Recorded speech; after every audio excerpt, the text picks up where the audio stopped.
ओम नमः शिवाय। आप सब लोग कैसे हैं? आई होप आप सब लोग बहुत अच्छे होंगे। सावन में भोले बाबा की पूजा में व्यस्त होंगे।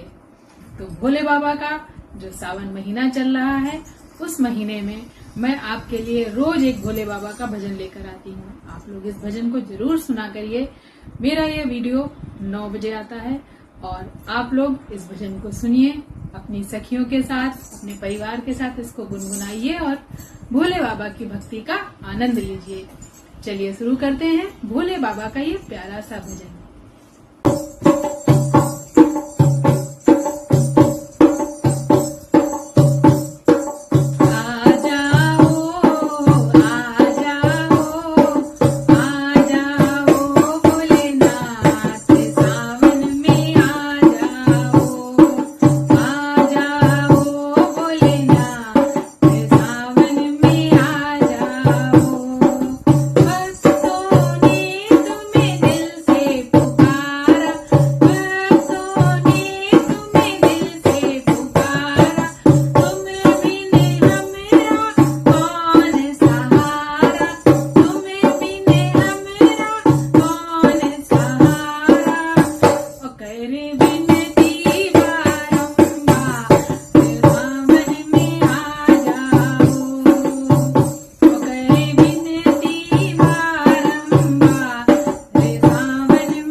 महादेव।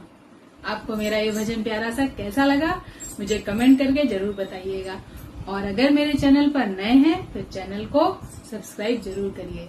और एक बात बहुत जरूरी, आप लोग मेरे वीडियो को लाइक और हाइप करना बिल्कुल भी मत भूलिएगा। फिर मिलते हैं किसी नए भजन के साथ, तब तक के लिए श्री शिवाय नमस्तुभ्यम।